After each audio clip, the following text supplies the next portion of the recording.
Spa-Francorchamps. It's one of the oldest circuits in Formula One and one of the most special. Despite being much shorter than it was for most of its history, it's still one of the fastest tracks in Formula One. In fact, the run from Eau Rouge up to the end of the Kemmel Straight is the longest full throttle time at any circuit in Formula One. Perhaps with the exception of the outer circuit at Bahrain, though we don't know the details of that track quite yet because nobody's ever run a Formula One car around it. But that big, long, full throttle time, and also on the run up the hill to through Blanchimont to the bus stop chicane at the end of the lap, sectors 1 and 2 are incredibly fast. And that means the teams have to come to Spa, and also tracks like Monza and later in the season, and Bahrain as well, with very low drag packages. And that means there's some very specific details on the cars that you don't see anywhere else. It used to be back in the 1950s what you called the streamliners, where you had Mercedes with those big full-bodied cars. But more recently, you've seen teams like Tyrrell try running things like 4 front wheels on the car. So they ran the front wheels normal size on the back of the car as well to reduce aerodynamic drag and put special fairings over the front suspension. Force India in 2009 built a car that only worked at Spa and Monza, and it got them all of their championship points that season, and they nearly won the race in Belgium.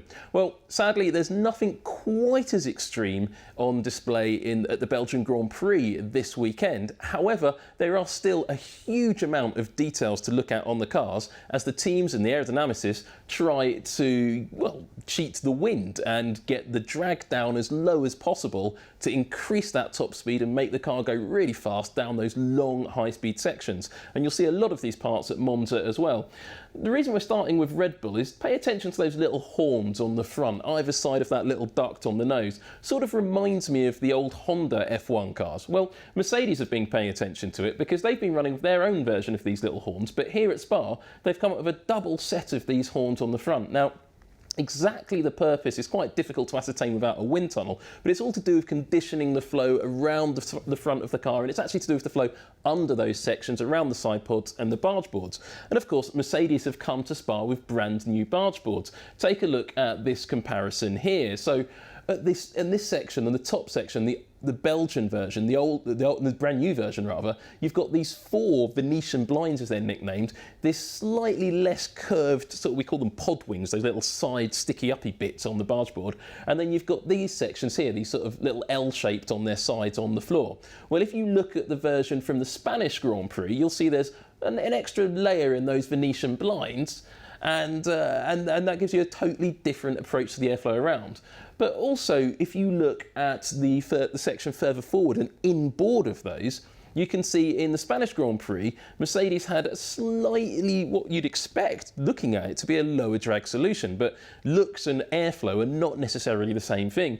So you can see these 4 sections, these 4 segments running along this inboard upper part of the, well, so-called barge board. It's not really a barge board anymore, it's a massive set of free aerodynamic parts. Well, here in Spa, totally different shape for starters, and 1 fewer of those segments. So there's a little bit on the back there that you can't really quite see on that shot, but that gives you a very different approach to what Mercedes have been doing here at Spa to reduce drag. Mercedes have not been alone in doing it for Spa though, because they've been playing around at the back of their floor quite a lot as well. This is the version they used at Silverstone, another high-speed circuit but much higher downforce than Spa. Coming into Spa, they've added these 3 little turning vanes at the back of the floor. That's to manage the airflow around the rear wheel and get the best performance to the wake of the car. And it's all to do with flow around the rear wheel. You can just see the base of the brake drum there. And Mercedes is trying to channel the air across the rear floor into these little fences here to try and get a little bit of squirt off the rear of the floor to stop the vortices coming off the bottom of the rear wheel, which is rotating, into the diffuser. And this is going back to your blown diffuser sort of technology and trying to seal that diffuser and generate a bit more downforce. Every team's doing it, but this is just a lovely view. And these little end fences they've put on the floor, I think, is a lot to do with just managing the airflow in that area. But it's not the only area that Mercedes has been studying. Check out this. This is a low drag rear wing that Mercedes turned up at scrutineering with at Silverstone. Much lower drag and much lower profile, much smaller wing than anybody else had really turned up with Silverstone in. And that's the last time we saw it. Mercedes didn't run it on track at all at Silverstone. We expected to see it here at Spa, but in reality we didn't. So it's a little bit of a mystery what Mercedes are playing with on this rear wing. As you saw, it's a 70th anniversary Grand Prix. Very shallow main plane, clearly designed for a low drag, high speed circuit like Spa-Francorchamps. But what they actually turned up at Spa with and put on the car was a wing with a much, much steeper angle, as you can see here, and this is what they've been running. But a lot of teams have been running low drag rear wings, and they do seem a little bit steeper than you expect. It's something they're doing to maximise that top speed. Now, you see here the DRS actuator on the Ferrari. That's a homologated component now, but teams are allowed to homologate 2 versions of the DRS actuator, which is the bit that opens the flap that you see when they hit the silly DRS button.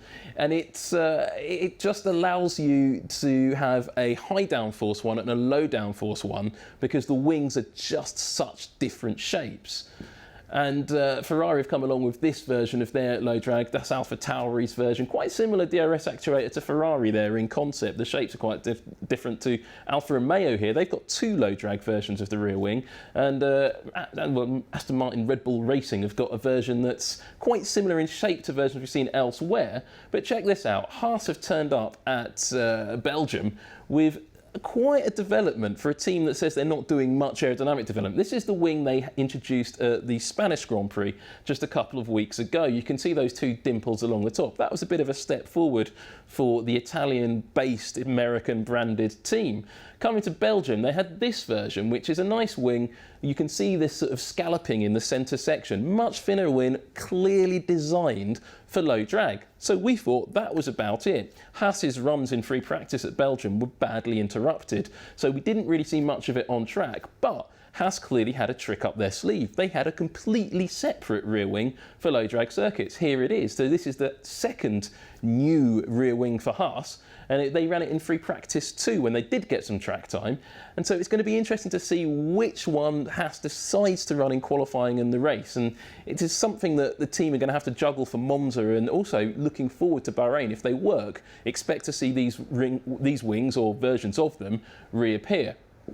Moving forwards, just have a look at this. It's a little detail. It's not something particularly unusual to see in Formula One, but that little bit of silver tape over the rear brake duct on the Alfa Romeo. So what's going on here? With the high average speed of Spa-Francorchamps, you don't need such a large brake duct that you normally have on an F1 car. So teams quite often will put a bit of tape in because the mass flow into that little channel is adequate for the conditions. You only really see the tape introduced when the conditions are a little bit cooler than expected, and that's what Alfa Romeo did in free practice. Remains to be seen whether they have that tape on the car in the race and qualifying, and I think that's down to the weather. We are expecting potential rain, so if they do, expect to see the tape. If it's hot and sunny, that tape won't be anywhere to be seen. Moving on, front wings, another area that teams have been developing to reduce drag, and there is a little bit of a trend here. Quite a few teams have done what McLaren have done here. So this is the front wing they used in the Spanish Grand Prix. Note these pointy outer sections and the shape of the upper elements. Well, coming into Spa, you don't need so much front wing angle, and look, they've blunted off those sharp elements, and then they've created a much flatter wing. You can see that. I don't think they ran the car like this because you can see the wing adjuster exposed, but that's a completely different wing adjuster to the version that you saw earlier on the earlier spec wing. Totally different shape, so totally different production, and they manufactured this just for Spa and Monza, so that's why the teams put so much effort into it. Looking at it, the case Ferrari, very similar story. So this is the front wing that they came along to the Belgian Grand Prix. They haven't blunted the ends, but they come with a much thinner upper section, and all of those upper elements are completely reshaped over the versions they had earlier in the season. Ferrari have been mucking about with different versions of the wings. So here's the version they used at the Spanish Grand Prix, and look, that top section, much bigger, much fatter, generates more downforce, but also it's a lot more drag, and that affects your top speed. For Ferrari, unfortunately though, in free practice they were losing buckets of time in the middle sector, which suggests the car doesn't have enough downforce. However, even with all of this drag taken off, they were lacking in top speed as well. So it is not looking good in Spa for the Italian team. And if you're a Ferrari fan, once again I say, it's going to be a troubling weekend.